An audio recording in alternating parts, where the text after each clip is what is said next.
プロになる前にある程度やっといた方がいいですよ皆さん。なんかプロになってから何かしようとか、プロになってから勉強しようとか、なんかそういう受け身の人はですね、基本生き残れません。サバイバル術その1、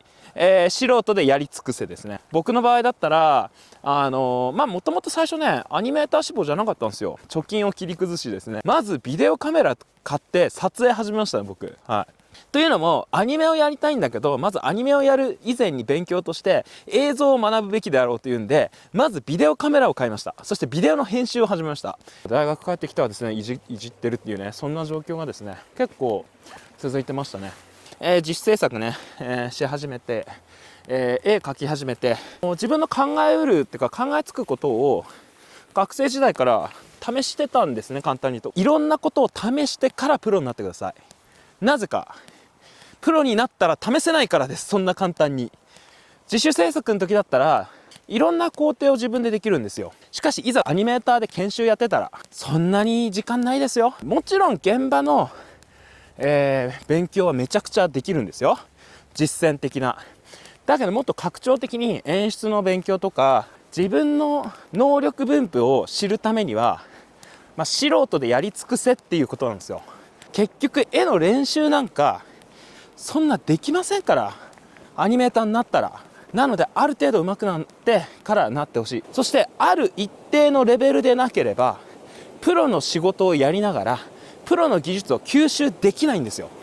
ここが問題です。僕はですねそれの一つの基準としてある程度正確に早く模写できるってことを僕はね言ってます。この能力がない人はアニメの仕事を仮にねいっぱいやってトレスをしても何をしても次に繋がんないんですよ。次に吸収されないんですよ。それができなければまず僕は特にアニメーターには厳しいかなと思います。まず質にこだわろうって話です。正確に早くですよ。早く正確にって言ってないですよ。正確じゃなく早く書いても正直なところですね、アニメの現場でですねゴミの山が増えるだけです。すみませんちょっとねゴミって言うと失礼なんですけど、頑張って書いたね、でもこれはね商品としてちょっと無理なんだっていうふうに言われちゃうんです。厳しいです。だってプロだもん。まず大事なことはあなたがそれ本当にやりたいのやりたくないの、好きなの嫌いなのっていうことがね分かってるかどうかなんですよ。もっと大事なことってあなたがそれを本当にやりたいのやりたくないの、5年ぐらいやる意味ある、やる価値を感じられる、それだけ楽しい、自分で楽しいと思った人じゃないと結局いい絵が描けないしいい上がりにならないし、だからお金はもらえないし、だけどなんか始めちゃったからとりあえずしんどいな、でもなんか今やっぱり自分は頑張んなきゃかなというですね、皆さん三日坊主って言葉がマイナスなように思われますが、無駄な勤勉さ無駄な真面目さがですね自分の首どんどん締めていくんですよ。だからある種とっととやめちゃうっていうのは大事な選択ですからね。サバイバルする前に自分がそこでサバイバルする覚悟があるのか、自分が、そこ本当にやりたいの やりたくないの、それだけのレベルに達してんの達してないのってその1です。でその2がですね、初の方は目先のもの目の前のものに集中してそのクオリティを上げることだけに集中してください。人ってね最初の印象すごい強いんですよ。最初の印象でほとんど決まっちゃうんですよ。あなたが次に仕事をしたいとすれば最初の一発目に本気でマジでブーストかけてくれ、本当マジでそれで全ての印象が決まるんだよ本当でね。途中多少だれてもいいんですよ正直最初と最後だけ頑張れ。これね絵もそうだよ。最初の、コンセプトとか最初のね下書きとかすごい大事。あと最後の仕上げ、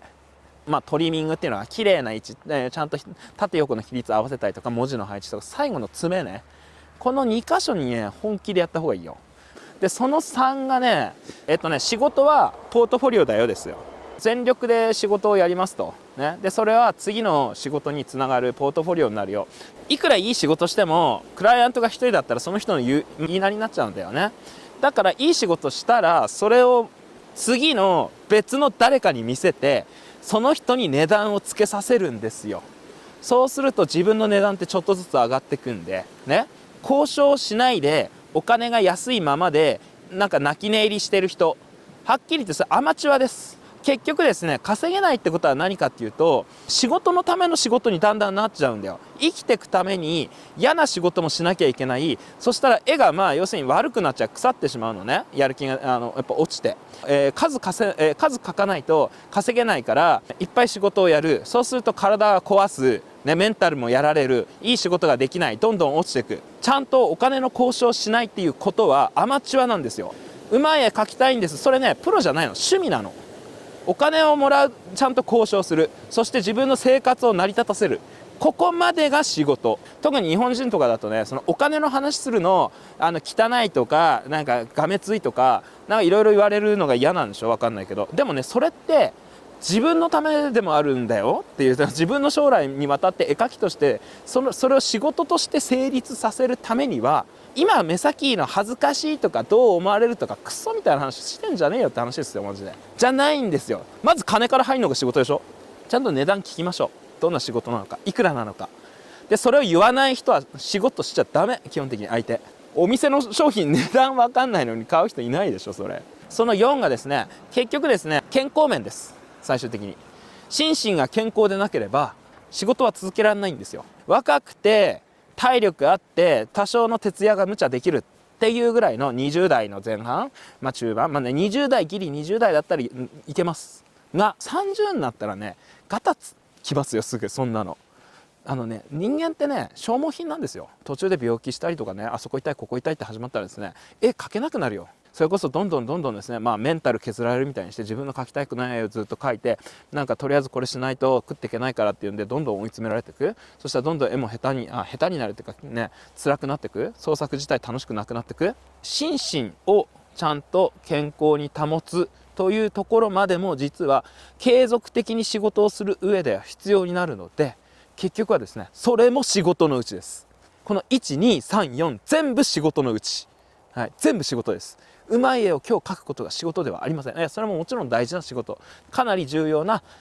一番大事な仕事ではある。だけどそれ以外の今言ったやつは全部大事ないと本当続かないんで、結局ですね、やめてっちゃうんですね。なので自分なりにちゃんとそのカスタムして好きな仕事をちゃんとね、好きな仕事として成立させられるかどうかで、ね、相手の言うなりになってたら無理ですからね。なのでちゃんとしたたかに交渉して、ちゃんと物事を成立させるように工夫してやっていってください。じゃないとそれはプロとして成立しませんので、はい。